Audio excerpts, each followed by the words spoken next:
Welcome back. তো আমি আজকে একটু ঘুম থেকে লেট করে উঠেছি, যেহেতু আজ সকালবেলা কথা ছিল যে 8:30 ট্রেনে কলেজ যাব, বাট শ্যামার প্রবলেমের জন্য আমরা তিনজনই ডিসাইড করলাম যে আজ যাব না, কাল যাব। তারপর মাথায় এলো কাল তো রথ, কাল তো কলেজ যাওয়া হবে না, তাই আমরা ডিসাইড করলাম যে আবার শুক্রবারে যাব। যদিও সকালবেলা ঘুম থেকে উঠে চা খাওয়ার পর আসলে আজ আমি বেডটি খেয়েছি বললেই চলে, খাটে শুয়ে শুয়ে চা খেয়েছি। তো তারপর মা একটু ডিম রুটি করে দিয়েছিল, তো কালকে এই দুটো এনে রেখেছিল যে আমি কলেজ নিয়ে যাব। তো কলেজ তো যাওয়া হলো না, তো কি করবো এখন, এগুলোই খাই। আর পার্সোনালি এই রিকিটা আমার না খুব ভালো লাগে, খুব মানে খুব খুব ভালো লাগে, এটাও খুব ভালো লাগে, দুটোই ফেভারিট। আর মা খুব ভালো করে জানে, তাই কালকে রাত্রেবেলা দোকান থেকে এটা এনে রেখেছিল যাতে আমি কলেজে নিয়ে যেতে পারি, কারণ আমাদের কলেজের সামনে না খুব একটা ভালো দোকান নেই, সেই জন্য আর কি।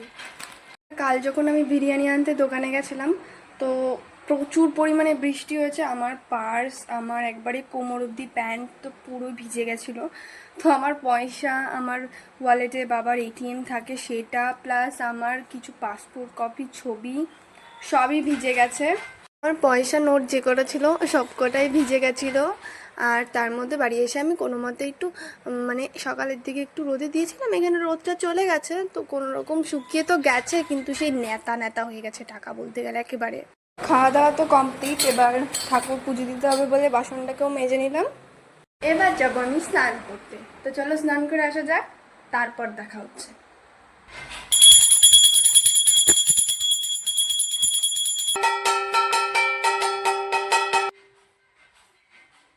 বলতে বলতে গিয়ে যে ক্যামেরাটা সরাতে গিয়ে যে এইভাবে আমার বিপদ হয় আমি ভাবতেই পারিনি।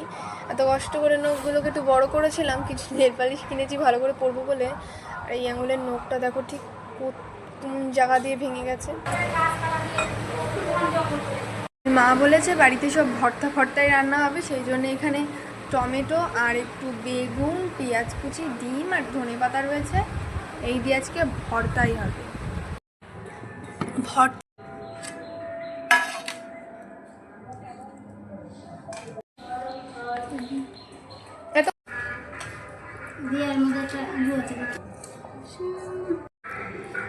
দেখো, আমি স্নিপাতে বাড়ি এসেছিলাম, আর স্নিপা এখানে উনুন বানিয়েছে ছোট একটা মিনি কিচেন খুলবে কিছুদিন পরে একটা চ্যানেল, তো তোমাদেরকে লিঙ্ক দিলে সবাই কিন্তু চ্যানেলটাকে সাবস্ক্রাইব করে দিও। দলগুলো এসেছে আমাদের বাড়ি রিলস ভিডিও বানাবে বলে, প্লাস আবার লিপস্টিক পরে এসেছে বাড়িতে না জানিয়ে রিলস বানাবে বলে। মজন বাড়ি থেকে আসার পথে আমি নিয়ে এসেছি কফি আর একটা মাদার ডেয়ারি দুধ, এখন মা এটা দিয়ে কফি বানাবে। অনেকদিন হ্যাঁ